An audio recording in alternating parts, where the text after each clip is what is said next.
Evening all, welcome back to RimWorld, a world of rims, which, yeah, I shouldn't say it that way, it comes across as a bit wrong. Oh, look at that, scratch wild boar. Wow, there's a wild boar out there. Okay, anyway, so the base has developed quite a bit. I didn't show this because obviously it would just take forevs to do that. We've captured 3 more people. We literally we just gang beat them up. They just came through our base, so we just pounced on them and beat them up using melee, which is funny. And then we managed to convince them, look, there's still one holding out, Kelly. She just will not come to our way of thinking. But we have ways of dealing with people who will not come around to our way of thinking. We just lock them up for evs. So that's the plan. You'll notice there's a fair bit of work going on. Research-wise, we've unlocked an awful lot more stuff, so that's pretty good. In fact, we have unlocked quite a bit more stuff, and we'll show you that just as we go. We've also started tidying up a bit because everything was becoming so messy. We weren't hauling anything, so that was becoming a big issue. We're also now making steel in a replicator bench. So let me show you that. We have Mark II replicator benches, which use Omnigel, and you turn them into stone and steel and so on. So that's quite nice. You can't run them forever because there's no way to make Omnigel, so you're reliant on Omnigel being available in the map. Another thing we've done, which I thought would just be nice to show you, is we've air conditioned the whole base. Now I got this wrong, and you need to be a bit careful if you do this. Let me show you what I mean. Here we have a cooling system that is pumping cold air in and hot air out. It's an exchanger. And then what it does is we then have vents that then just siphon air from a high to a low. So if that's how temperature works, if you didn't know this, if you grab onto a stone floor, or if you walk on a stone floor, it feels cold. Well, that feeling of cold is energy transferring into the stone. That's actually what it is. And vice versa, if something's hot, then heat energy is coming through that material into you. So that's literally what it is, in a very pedestrian way. So what you have to do is, if you do heating on your map, you have to make sure that it all flows through the right way. So cold into hot, then cold into hot, and then cold into hot. So then it vents into the atmosphere. Now, if you get it the wrong way around, which is what I did, I had all of the heat of the base venting into the middle, and it set on fire. We had an internal temperature of 700 degrees at one point, and everything just exploded in fire. Everybody died. I wish I'd recorded it because it was quite funny, but anyway, we might just set that up another time. But what we've done at the moment, if I just hover around, so you see over here where it says outdoors and indoors, you see indoors, well, actually it's a bad example because it's winter, so I probably need to put my heaters back on. But as you can see, everything's kind of cold. Okay, well, it looks like I need to put my heaters back on. Are they unhappy about this though? Doesn't seem to be. If I just go cramped environment, yeah, that's fine. Yeah, it doesn't seem to be an issue, so I think we'll just monitor that. I took all the heaters out because I wasn't too sure I needed them anymore. But anyway, there we go. What's up with Coy? He's injured. Oh yes, he's got a stab scar. Oh well. As you can see, we put external lighting on the periphery now, so that's working quite well. So we've got a perimeter. I need to finish it, but obviously it's coming together quite nicely. But let's go to the matter at hand. We need to turn this little baseling into a base-et. So we're going to start doing that now. And I thought we'll just extend this way, and we're going to build a pretty huge open area here. So that's what we're going to do. All right? Make sense? Make sense, bro? Okay, so let's just start. I think what we're going to do is we're going to use granite and slate. Granite is actually better because it takes more. So if you see, all of them have a hit point. Granite has a huge amount more hit points than marble and others, so we're going to use granite. So let's just do that now. So if I go to steel wall, now maybe I should do a conduit wall. That's a good start. Let me just remove that. Conduit wall does take steel, and I don't really want to do a lot of steel. So I think for now we'll just do a granite wall. And we're just going to go all the way along. And I think we're going to take it to maybe a bit more. There. Okay. Then we're going to have a corner. So we'll have another buttress like this. So let's just put that in as well. So if I come to granite blocks, granite embrasure, So then we're going to go down how many? It's going to be to about, it's about there. So, oh, I went down one, didn't I? No, it's about there. 1, 2, and 1, 2, 3, 4, 5.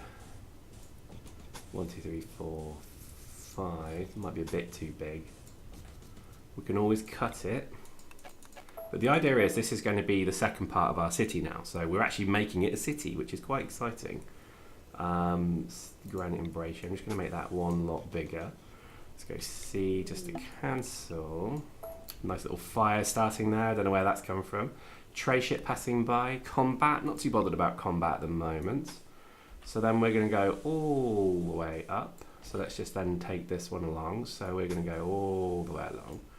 And then this one is there. It's got to be symmetrical, because otherwise I start to twitch.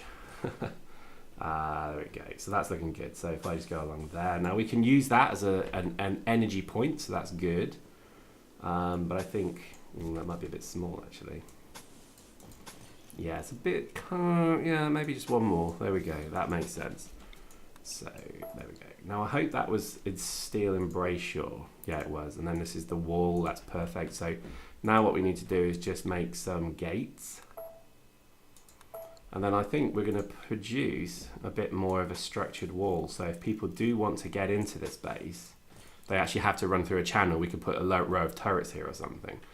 But there we go. That's what we're looking at doing. As you can see, they're already rushing to work upon it. Oh, we recruited Kelly. There we go. She could not resist our charms. Now let's dress her in the appropriate attire, which is a cowboy hat. Come on, Kelly. Where are you? Where are you? Come on, come on, come on. There you are. And she is injured. So let's just make sure, though. She's only just got a bite cut.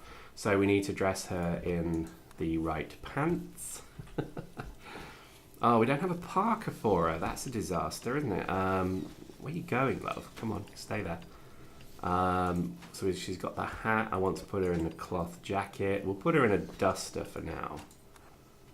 So if I go to gear, there we go. So that's looking pretty good. And let's just give them a sniper rifle. Assuming they have signed up to our way of thinking, then I think that's cool. Now, what I am also going to do is just put her to bed. Because, oh no, she can't. She's actually fine. Oh well, no problem. One of the good things about the crafting things is we are now also making our own medicine. So we are actually now having a good supply of medicine, which is just amazing. I'm really happy about that. But let's just fast forward. So let's just watch this thing get made. Oh, look at the fire. Nice. That's not annoying, is it? They're fighting the fire just as well. That's so annoying. Oh my god, look at that one. So really this is kind of the expansion, and I think eventually we'll expand this way as well. So we're going to have pretty huge town here, which is pretty exciting. I am excited about this. And I think we're going to have to obviously double the power, because we're going to have double the energy. We're going to have to do a huge amount of work, but I ain't too bothered. I think this is the kind of thing we need to do. Because this is cramped, this is ridiculous now, and I think we may even just build the foundations for the walls here as well, but for now let's just build these. I see people are getting injured. What's going on?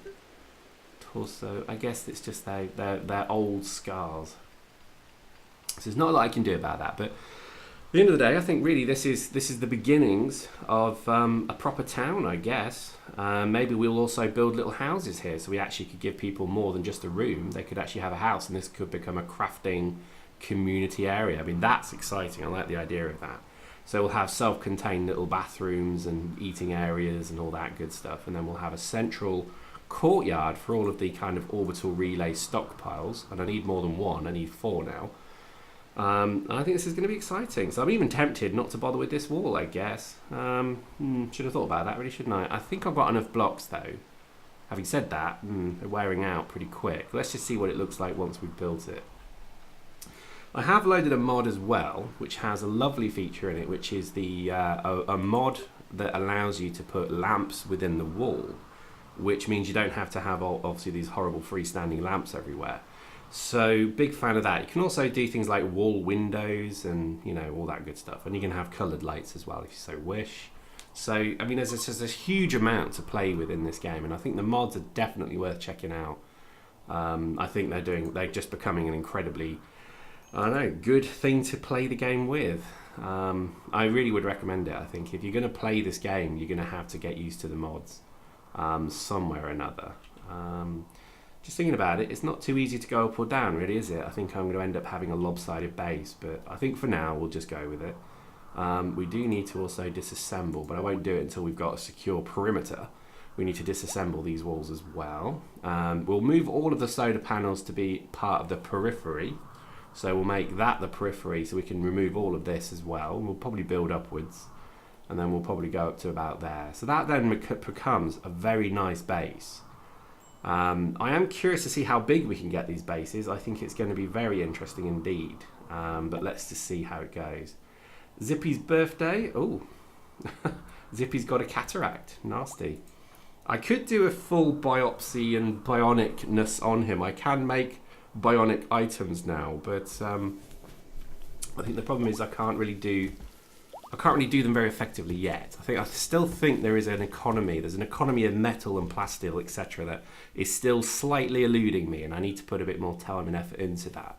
I think at the moment the biggest issue I have is this is getting really, really cramped. This is kind of stupid, and I think the stupid irregular design of it all has caused more problems than not. So having the ability just to build a whole new area of housing here, and then I can just dump all this, I can just literally bulldoze the lot and start again.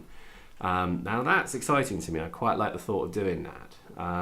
We need to claim these. Let me just do that. So if I go to zone, orders, claim, there we go.